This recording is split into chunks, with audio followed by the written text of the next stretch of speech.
I'm very proud. I mean, what I would say on floor work, I'm very proud of how hard the members have worked. They did a great job. This was any bill that didn't get out of a committee today is not going to advance. So any House bill, this was their last opportunity. I'm still calculating the numbers. We had approximately 2,800 House bills that were filed. There's way fewer that made it out of committee. I'll be releasing a press release with those numbers later, but the committee chairs did a great job. And starting next week, we will be starting our floor work. We'll be doing that all day, every day. And I'm sure you have, I'm don't want to go too deep because I'm going to talk about what you want to, but obviously this week we heard the Unity bill off the floor today. That was the bipartisan bicameral committee. It was a great compromise, had great bipartisan support. Took a long time on the floor, but I think you could tell the questions weren't even a lot of disagreement, just questions because it's a complicated issue. Just finished up the third week in session. Very proud of the members. Had a lot of committee work going on last 3 weeks. We finalized the full A and B last evening. Well over 40 bills on the agenda. It was very busy, moved pretty fluid. Had a couple technical issues as far as IT, but we got through those. Budget numbers last week, everybody knows what the Board of Equalization certified. We know what we have to work with, $574.6 million in addition to what we had last year. We do have over $200 million in obligations. The biggest one would be ad valorem reimbursement at $99.6 million. Then a few other things that adds up in their bond payments and CHIP programs, some other additional costs that we know that are going to have to be absorbed. So we have a balance there probably of 375 to work with, or 370. A lot of talk about savings. We have had our budget weekly meetings between the Senate and the governor. We're moving through that process. I've stated last week, I think it'd be prudent to save at least 10% of the surplus. There's numbers all the way up to $250 million, but we'll see what we have. We have a lot of agencies with needs that we'll be addressing and working through the process on the budget, but things are going smooth, and I'm very proud of where we're at today. Still a little unclear on that. So why is that $99 million new over last year? Last year was $92.7 million. Okay. And so it's not baked in the budget. Literally the way we paid for that last year, we actually borrowed the money from DOT. We paid that back in the first 3 months, 90 days. That was an agreement that we had with Department of Transportation. This year, we'll see where we're at on the cash. Because the budget increased so much last year, our revenue and cash flow has not caught up. The 95 to 100% would be a surplus, and it will be there when we come back in next session. But the fact we did grow the budget quite a bit, we're cash poor, and cash flow's just now catching up. We had a big outlay in the first 90 days of the fiscal year. So that increase, the three components that drive that is manufacturing, large and small, technology, and in the manufacturing section, the sector, the wind industry is a large part of that. Right. And we ended that a few years ago. So we should be hitting a peak on that probably next year, and we'll expect that number to start falling off. But until we get to the top of the growth of that industry, that number will probably go up again next year. Yeah, I just wasn't sure why it didn't increase. But since you took that money out of the roads fund and then had to pay that back, I guess. So. Well, that ad valorem reimbursements for the counties, the majority of that money goes to schools. And as the wind sector on the manufacturing comes off, technology, Google out in Pryor is picking up a big portion. So there is a rebalancing. About 38% of that is only wind, and so the others split up 60% basically in other sectors. Been an interesting 3 weeks for all of us, especially with all the new freshmen. And majority of my job has been making sure we are all on the same page. We're staying unified. We have the governor's vision. We're working to enact it. I think we have gotten a tremendous amount accomplished in the last 3 weeks, especially we consider we have 47 new freshman members. They've worked well. We have worked well together. We are continuing to work well together, not only as a caucus, but in a bipartisan way with the minority caucus. I think you probably are seeing that on the floor. And as has already been stated with regards to the questioning and the tone, and that is what I am especially working hard to make sure maintain through the rest of this session. What's the main issue in your district that you're hopeful for as an individual lawmaker? Well, we're continuing to work on education, and I'm extremely proud of the legislation that we're already seeing come through. We have a lot of legislation that is fixing problems in education with regards to reform, but also with funding. I mean, I know that is a continual problem. I heard it on the doorstep this year as I ran for office. It is a big priority for our caucus, both for the Democrats and the Republicans. We're seeing a lot of movement on that, and it's a source of constant conversation every single day in this building. But the legislation that we are seeing come through, that you're going to be seeing soon on the floor, addresses real issues and it solves real problems. We've had meetings with OSBI. If you look at the past 3 years of that program or the history, average 5.4 million is what that program brought in. Dealing with the director, he tells me it takes about 1.5 million to operate that. So if there is truly a hard cost loss, it would be around 4 million. I will tell you, I am a permit carrier myself. Mine expires in 2023. We had that discussion. I will be renewing mine. I believe there are a lot of Oklahomans that will continue to renew theirs and also apply for them. If I'm going to carry across lines in a state that has that law that you have to be licensed, then I'm going to make sure my license stays current. Will more money have to be shifted to OSBI, assuming that not everybody who has a permit? They have the request in for it. I think that we'll need a year to see how the program works out. I wouldn't be surprised if we do not put some additional money there. Probably will not be the full request. Yeah, regarding Happy to. not being carried in places like Citizen Hill Park, gathering places that, what's the need for a bill like that? Because we've heard there's really, is it a safety thing? Like, what's the reason behind that? That was part of a deal. The Senate wanted to cut a deal dealing with parks. So currently you can open carry and concealed carry inside parks and zoos. The deal that was cut, and the Senate requested it with Oklahoma City, Tulsa, the NRA, and OK2A, is to get rid of open carry in parks and zoos, continue to allow concealed carry in parks and zoos. That's part of really the entire idea between why this constitutional carry bill is different than constitutional carry bills in years past, because there were significant concessions made by all parties to come up with something that's workable. And that was just one more. How do you explain how a conservative state like Oklahoma has the most liberal medical marijuana law in the country? And is there any desire by the legislature to ramp that down a little bit? So I was, I had the same comment on Twitter the other day, kind of how I described this year for my personal, now I'm talking solely just for me, the issues I'm pushing. I think my yearly motto might be, let's give freedom a chance. What the people have asked, they have voted on this form of medical marijuana bill. We passed 76 pages worth of regulation in the Unity bill today. I don't know that it can any longer be argued we have the most liberal medical marijuana laws in the state. We actually have the most robust testing and labeling laws in the nation. Whether you are talking about recreational or medical states, we label more things so consumers know what it is they're getting. Our testing is better than anyone else in the nation in terms of what we're testing for, what we're letting they know they have inside of them. So we're doing our best as a legislature, and I want to commend both the House Dems, the House Rs, and the Senate Dems and the Senate Rs. We're doing our best to implement the will of the people in a safe and effective manner. They voted for this medical marijuana program, and we're going to have it, but it's still going to be medical. A follow-up on that is there's a Senate bill that passed out of committee recently that would make some significant changes to that state question, especially dealing with where the funds go.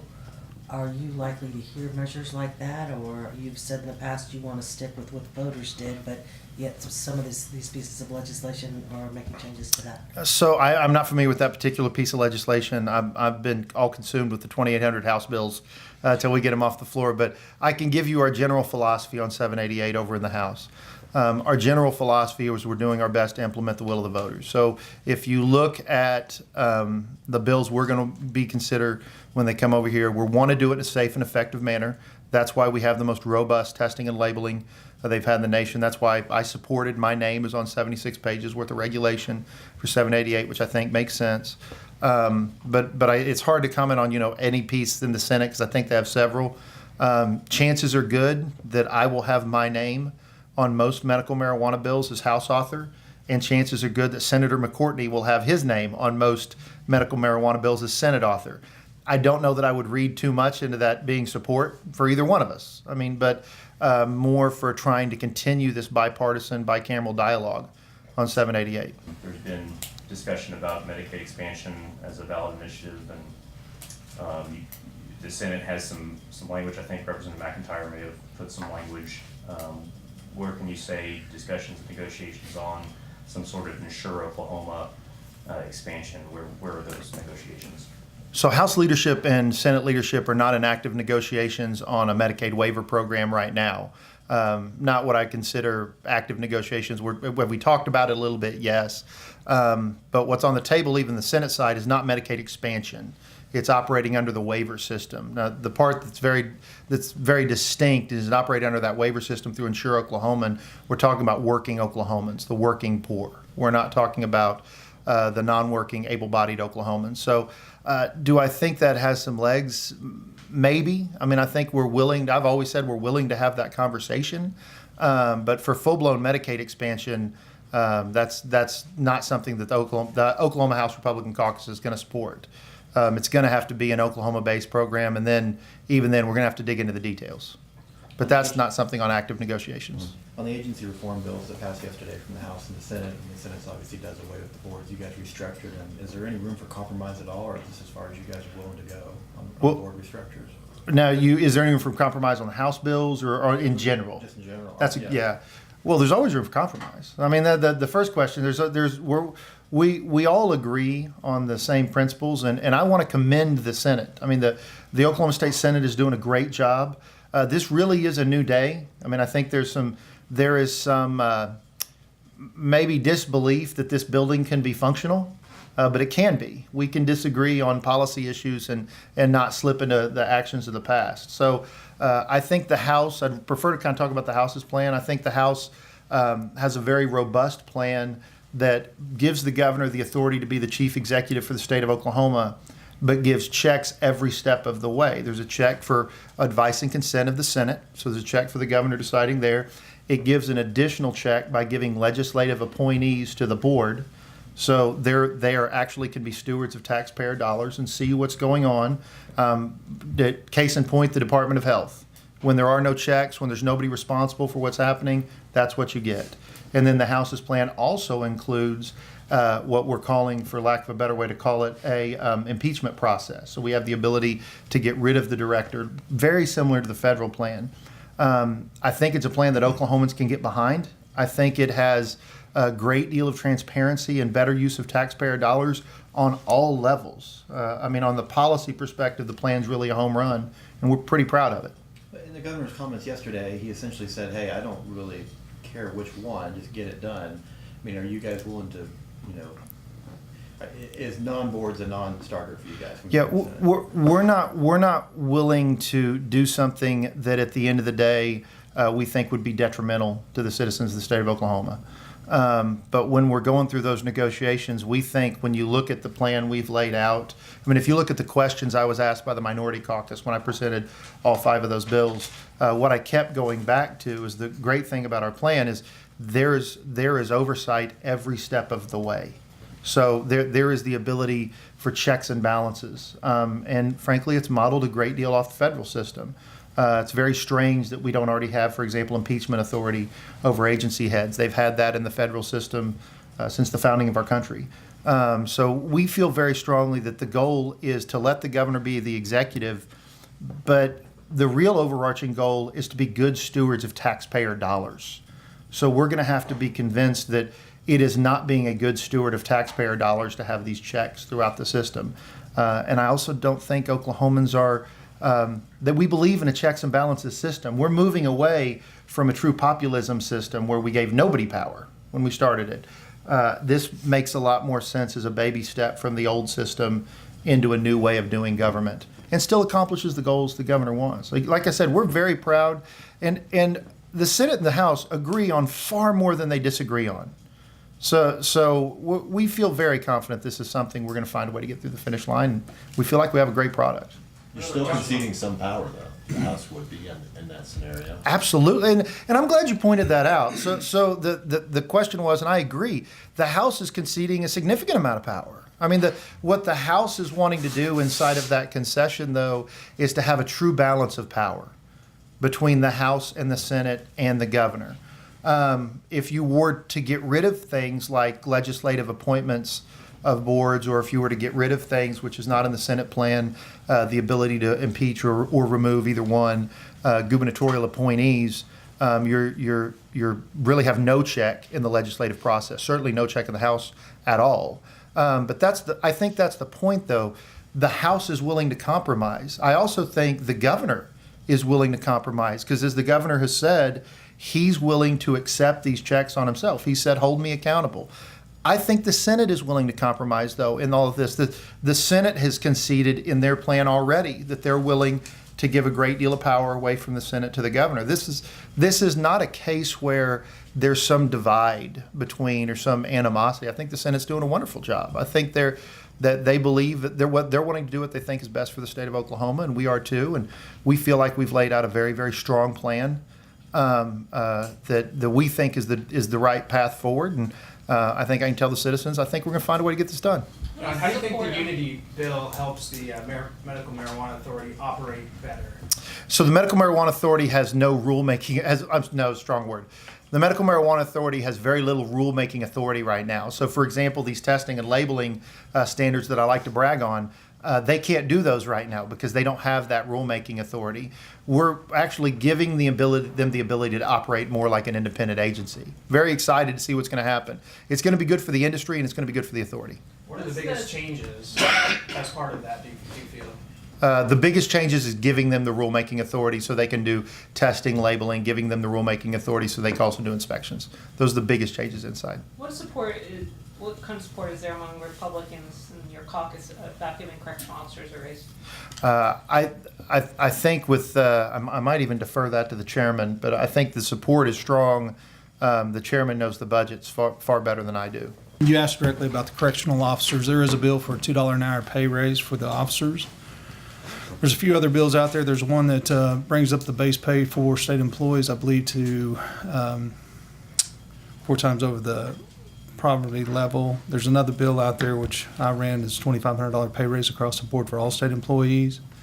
So I would say the House position that we've moved those bills is in support of increasing pay, especially for the DOC officers. We're having a hard time retaining officers, getting people to fill those positions, which it's good because the economy's strong. Oil and gas industry's got many people employed. Our unemployment rate is an all-time low, but we're going to have to move up the salary schedule in order to fill those positions.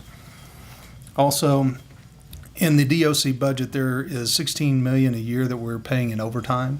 I believe that by increasing that pay, we could recruit new officers and actually use part of that $16 million for that $2 pay raise. Is $2 enough, and how are you guys going to pay for this? Well, there on the back end, we do have a surplus over last year's budget estimate. As we sort through those priorities, we'll decide where between the House, the Senate, and the governor's intentions that we'll spend or invest the money. But I do believe with DOC, in that $16 million that we're spending in overtime, if you increase the salary base, we'll be able to hire new officers, quit paying the overtime because we're paying a higher wage to begin with, and there's actually money within that DOC budget to handle part of that increase. It will be true that we'll have to appropriate more money if we just pass straight across the board raises. So we're creating a brand new industry with the Unity bill. We think about it as medical marijuana, but remember, this is an industry that didn't exist and now does, and a large industry, both in terms of employment, in terms of volume, an industry that has all of the issues that come with running a food-based service, all of the issues that come with running a pharmaceutical-based service, and all of the issues that come with running an ag service. So I think there is a great deal of urgency to set up that framework. I have every belief the Senate is going to pass the bill. I also would say that I don't believe the Unity bill's perfect. There are things in it that I didn't want. I don't think Senator McCourtney believes the Unity bill's perfect. I think there are some things he wanted or didn't want that was all part of the negotiation. But I think everybody has a sense of urgency to get this done and to get this whole process started. You know, even though this particular bill doesn't change necessarily where you can go and where you can carry, do you have any worry that people may not be aware of that fact because of the fact that they're no longer going through training and getting the license? So no, I don't. Again, there are 15 different states that have had this same process. Vermont has had that since statehood. Vermont has never had anything other than constitutional carry. So when you look at the experiences of other states, they just hasn't been that way. So I don't really have any fears that it will change. And as a matter of fact, I kind of think it's the opposite. We've greatly strengthened private property rights compared to what they were. Prior to this bill's passage, carrying somewhere you weren't supposed to after being warned and deciding not to leave was a $250 fine. That whether you did it one time, whether you did it 100 times.